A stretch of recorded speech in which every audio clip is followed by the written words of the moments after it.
अस्सलाम वालेकुम students, welcome to fine info channel. कैसे हैं आप सब? ठीक हैं? सो स्टूडेंट्स, जो है मेरे हाथ में इस वक्त जो है वो एक फीदर है। ये आप देख सकते हैं, फीदर जो है ये पीकॉक का फीदर है। इस फीदर को मैं थोड़ा सा अगर इस डायरेक्शन से देखता हूँ, इस एंगल से, तो मुझे कुछ और कलर नज़र आते हैं। ऐसे में देखता हूँ तो मुझे कुछ और कलर नज़र आते हैं। इसी तरह से मैं इसको थोड़ा सा चेंज करके देखता हूँ, यानी कि एंगल को मैं चेंज करके देखता हूँ इसकी फेदर के, इस फेदर पे, तो इस फेदर के मुझे डिफरेंट कलर्स नज़र आते हैं। सो ये फेदर जो है आप देख सकते हैं, इस फेदर के ऊपर डिफरेंट कलर्स जो है वो बन रहे हैं, फॉर्म हो रहे हैं, और अलग अलग एंगल से देखने पर इसके जो है वो डिफरेंट कलर्स जो है इस पे हमें दिखते हैं।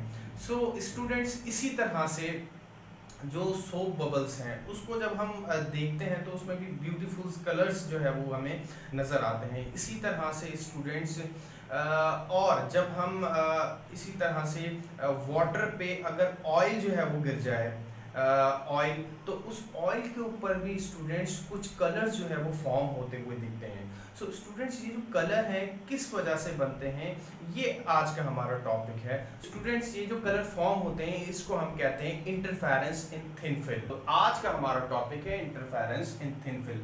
सो स्टूडेंट्स, इंटरफेरेंस इन थिन फिल्म जो है वो, इसके मीनिंग को सबसे पहले देखते हैं, इसके मतलब पे हम गौर करते हैं। तो थिन फिल्म स्टूडेंट्स, हमारे पास वो एक मीडियम होता है, उस मीडियम को कहते हैं हम, जिसकी वेवलेंथ जो है वो कंपेरेबल टू द जो है वो विजिबल लाइट वेवलेंथ होना चाहिए। यानी कि जो स्टूडेंट जो थिन फिल्म है, उसकी जो वेवलेंथ है वो कंपेरेबल होनी चाहिए वेवलेंथ ऑफ लाइट के। ऐसे ऑब्जेक्ट को, ऐसे जो है वो ट्रांसपेरेंट मटेरियल को हम जो है वो थिन फिल्म कहते हैं। ऐसे ट्रांसपेरेंट मटेरियल, ऐसे जो है वो ट्रांसपेरेंट मीडियम और लिक्विड जो है वो हमारे पास थिन फिल्म, हम उसको कह सकते हैं, वो थिन फिल्म कहलाते हैं जब उनकी वेवलेंथ जो है वो कंपेरेबल हो वेवलेंथ ऑफ लाइट के। वैसे तो बहुत सारे स्टूडेंट लिक्विड हैं, जैसे कि वाटर है, इसी तरह से जो है वो ग्लास है, और दूसरी तरह के मीडियम है, लेकिन हमें उसमें इस तरह के जो है वो कलर्स नहीं दिखते हैं जिस तरह से सोप बबल्स में हमें दिखते हैं, और इसी तरह से हमें फीदर में दिख रहे हैं, और जो है वो इसी तरह से हमें ऑयल में फॉर्म होते हुए दिखते हैं। तो वो जो है वो इस तरह से नॉर्मल वाटर में हमें नहीं दिखते, बिकॉज स्टूडेंट्स इसके लिए जो है वो थिन फिल्म का होना शर्त है। और सो स्टूडेंट, इन इंटरफेरेंस इन थिन फिल्म के पीछे का फिजिक्स हम देखते हैं। अब इसके पीछे फिजिक्स क्या है? अब यहाँ पर जो है वो एयर फिल्म भी हमारे पास interference thin film as a work जो है वो कर सकती है। इसी तरह से ऑयल फिल्म जो है वो भी, उसको भी हम इंटरफेरेंस जो है वो थिन फिल्म कह सकते हैं। उसमें भी इंटरफेरेंस हो सकती है अगर उसकी wavelength comparable to the wavelength of light हो। ये हमारे पास वेवलेंथ ऑफ विजिबल लाइट जो है ये ऑलमोस्ट 400 नैनोमीटर से लेकर हमारे पास 700 नैनोमीटर की रेंज में जो है ये वेवलेंथ ऑफ विजिबल लाइट्स जो है ये हमारे पास होती है। तो इसी के जो है वो कंपेरेबल जो है वो मीडियम होना चाहिए, जो जिसको हम थिन फिल्म कह रहे हैं। सो ये एयर के लिए भी हो सकता है, एयर में भी जो है वो बन सकते हैं, ठीक है, जिसको हम एयर फिल्म कहते हैं। इसी तरह से ऑयल फिल्म, ऑयल पे भी वो कलर्स जो है फॉर्म हो सकते हैं, अगर जो है उसकी wavelength comparable to the wavelength of light है तो उसको हम ऑयल फिल्म कहेंगे। अब स्टूडेंट्स का प्रिंसिपल क्या है? इसके प्रिंसिपल की बात करते हैं। इसका प्रिंसिपल वही है जो हमने माइकलसन इंटरफेरोमीटर के अंदर पढ़ा था, यानी कि डिवीजन ऑफ एम्पलीट्यूड। बेसिकली क्या है, एम्पलीट्यूड को डिवाइड करके फिर जो है वो इंटरफेरेंस पैटर्न जो है वो हमें फॉर्म होते हुए देखना है कि किस तरह से जो है वो, जब हम एम्पलीट्यूड को डिवाइड करेंगे तो हमें किस तरह से जो है वो इंटरफेरेंस पैटर्न मिलेगा। और एम्पलीट्यूड को यहाँ पे स्टूडेंट हम डिवाइड करेंगे पार्शियल रिफ्लेक्शन से। पार्शियल रिफ्लेक्शन से हम यहाँ पर एम्पलीट्यूड को डिवाइड कर सकते हैं और जो है वो इंटरफेरेंस पैटर्न देख सकते हैं। ये हमारे पास थिन फिल्म का प्रिंसिपल है जिसको हम फॉलो करेंगे। अब आगे मैंने एक डायग्राम बनाई है स्टूडेंट, यहाँ पे आप देख सकते हैं, ये वाटर है, वाटर के ऊपर ऑयल है, ऑयल की एक लेयर जो है हमने बनाई है। सो स्टूडेंट जब भी वाटर के ऊपर कुछ ऑयल होता है तो हमें जो है वो विजिबल कलर दिखते हैं। तो यहाँ पे हम उसका जो है रे डायग्राम देख रहे हैं। तो ये ऑयल की लेयर है, वो जो ऑयल की लेयर है और comparable to the wavelength of light होनी चाहिए। So it is the so ये जो है वो comparable to the wavelength of light है। अब ये यहाँ पे वाटर है और ये एयर है। अब तीनों में हमारे पास रेफ्रैक्टिव इंडेक्स जो है स्टूडेंट वो अलग अलग है। रेफ्रैक्टिव इंडेक्स क्या है ये हमने आपको ज्योमेट्रिकल ऑप्टिक्स में पूरे टॉपिक में बताया है। अगर आपने वो लेक्चर नहीं देखा तो डिस्क्रिप्शन में उसका लिंक मौजूद है, वो जो है वो लेक्चर आप देख लें। सो यहाँ से क्या होता है कि लाइट जो है वो lower refractive index to higher refractive index medium में जो है वो इंसिडेंट करती है। जब लाइट वेव जो है वो स्टूडेंट यहाँ पर इंसिडेंट करेगी और कुछ लाइट का हिस्सा जो है वो ऑयल की लेयर में जो है वो ट्रांसमिटेड हो जाएगा और कुछ लाइट का हिस्सा जो है वो रिफ्लेक्ट बैक हो जाएगा। तो फर्स्ट लाइट वेव है यहाँ पर जो रिफ्लेक्टेड लाइट वेव है, फर्स्ट लाइट वेव, यहाँ पर जो है वो फेज चेंज होगा क्योंकि लाइट जो है लाइट वेव स्टूडेंट्स जब रेयर मीडियम से डेंसर मीडियम की तरफ जो है वो रिफ्लेक्ट होगी तो वो जो है स्टूडेंट जो है वो फेज चेंज करेगी।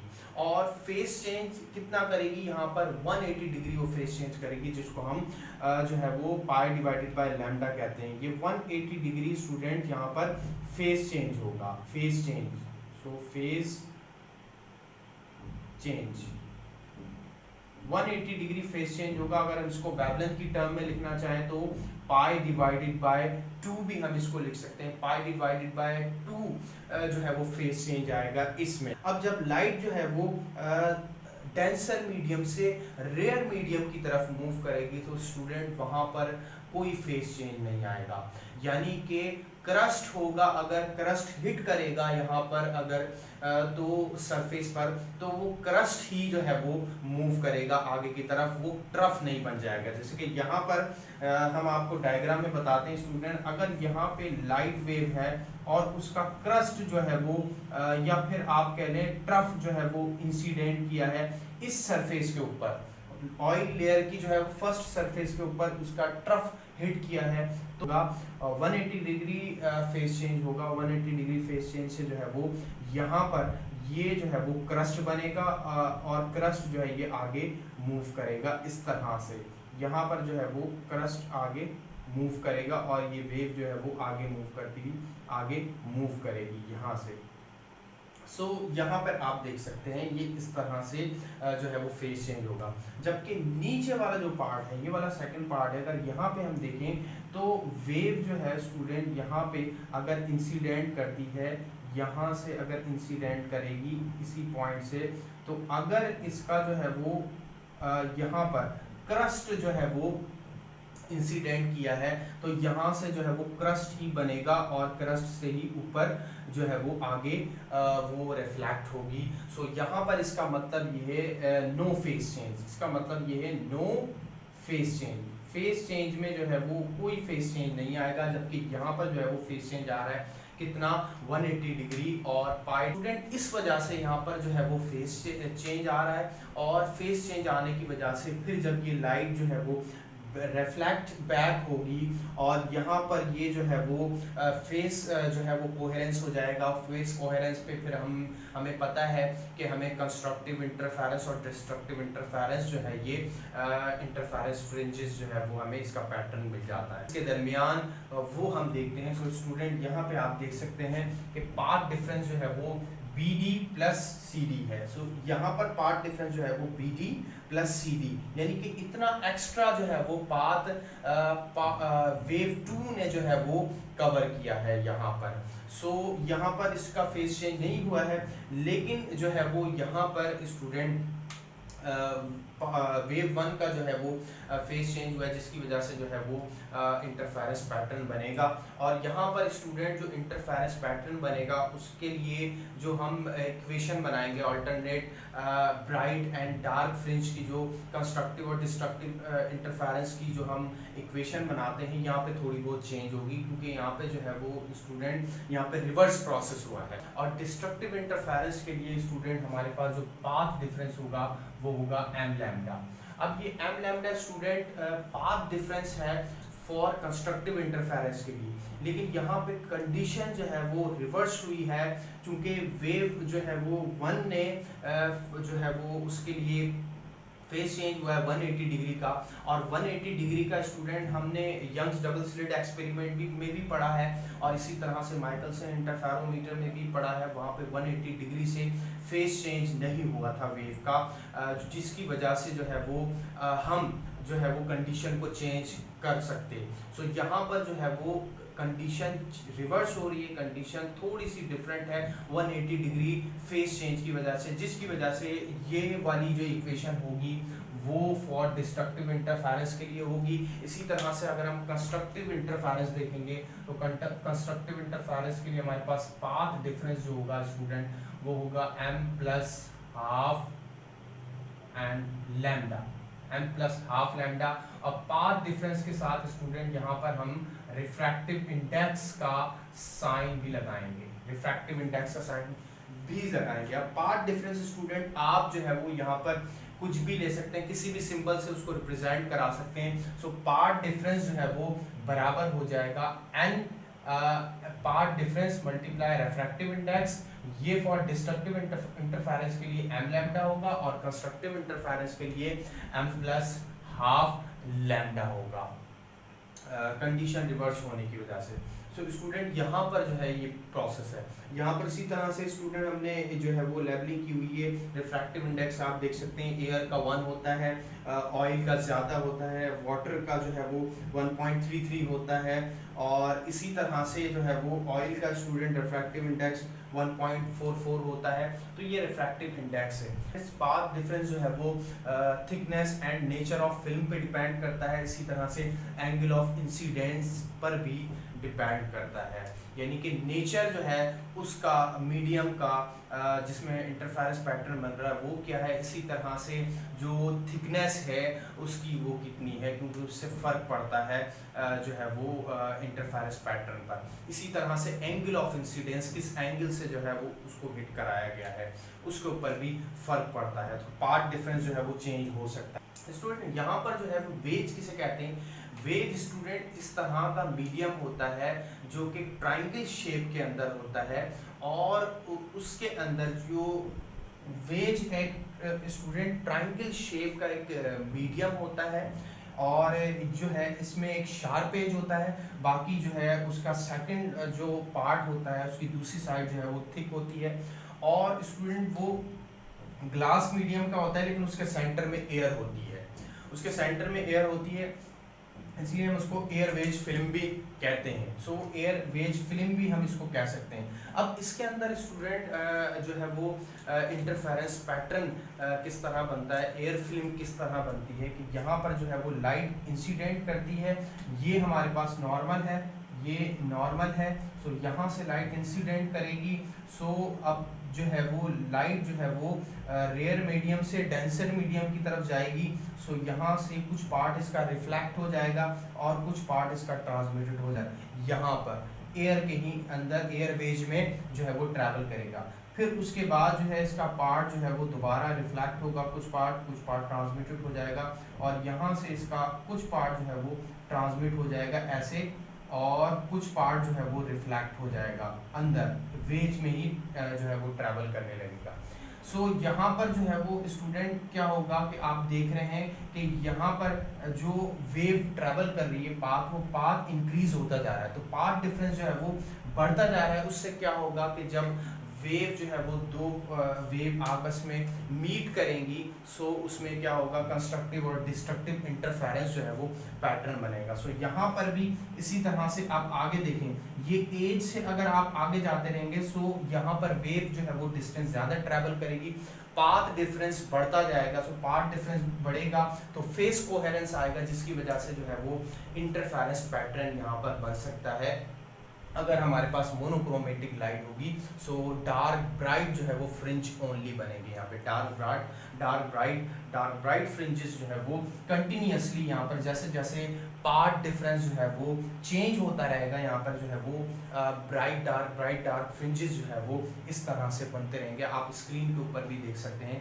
कि एयर वेज जो है उसमें किस तरह से डार्क ब्राइट जो है वो फ्रिंजेस बन रहे हैं। सो स्टूडेंट्स, अब बात करते हैं कि जो कलर्स हमें नज़र आते हैं फ्रिंजेस के ऊपर वो किस तरह से नज़र आते हैं। हमें ब्राइट और डार्क फ्रिंज तो हमें पता चल जाता है क्योंकि मोनोक्रोमेटिक लाइट की वजह से डार्क और ब्राइट फ्रिंजेस जो है वो बनते हैं।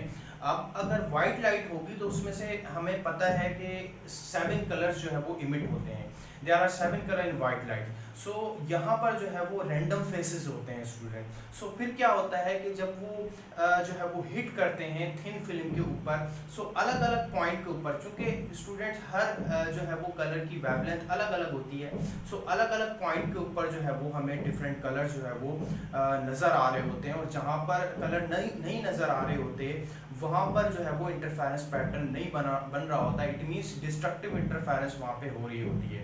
जहाँ पे हमें कलर नज़र आ रहे होते हैं इट मीन्स वहाँ पर जो है वो कंस्ट्रक्टिव इंटरफेरेंस हो रही है, क्योंकि जो है वो अलग अलग कलर्स की जो वेवलेंथ जो है वो अलग अलग होती है। डिफरेंट वेवलेंथ की वजह से जो है वो कलर्स हमें डिफरेंट पॉइंट के ऊपर नज़र आते हैं। यही वजह है कि हम उसको हर एंगल से देखते हैं, डिफरेंट एंगल से देखने की वजह से जो है वो हमें डिफरेंट कलर्स नज़र आ रहे होते हैं, क्योंकि उनकी वेवलेंथ डिफरेंट होने की वजह से वो डिफरेंट पॉइंट पर जो है वो रिनफोर्स हो रही होते हैं, जो है वो आपस में जो है वो सुपर इम्पोज हो रही होती हैं वेव डिफरेंट पॉइंट पर। तो डिफरेंट पॉइंट पर हमें कलर जो है वो दिख रहे होते हैं। सो स्टूडेंट, यहाँ पर जो है हम देखें तो white light is incident on thin film at all the possible angle it produces colored fringes of different wavelength।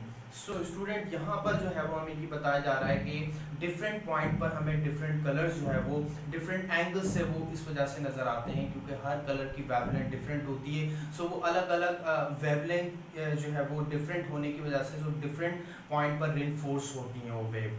सो अलग डिफरेंट पॉइंट पर जो है वो सुपर इम्पोज होती हैं। सो जो है वो हमें डिफरेंट पॉइंट पर जो है वो डिफरेंट कलर जो है वो नज़र आते हैं, और जहाँ पर कलर नहीं बन रहे होते वहाँ पर डिस्ट्रक्टिव इंटरफेरेंस हो रही होती है। स्टूडेंट, यहाँ पर इंटरफेरेंस का टॉपिक मुकम्मल होता है। सो अगर आपको क्वेश्चन करने हो तो कमेंट सेक्शन में जो है वो क्वेश्चन ज़रूर करें और अपने फ्रेंड्स के साथ इस लेक्चर को ज़रूर शेयर करें। इसी तरह जो मैं आपको स्टार्ट में कहता हूँ कि इस प्लेलिस्ट के जितनी भी लेक्चर हैं वो आप सीक्वेंस से तमाम लेक्चर जो है वो आप देखें और अपने फ्रेंड्स के साथ जो है वो ज़रूर शेयर करें। सो मिलते हैं आपसे नेक्स्ट लेक्चर में। Thank you so much. Allah हाफिज़।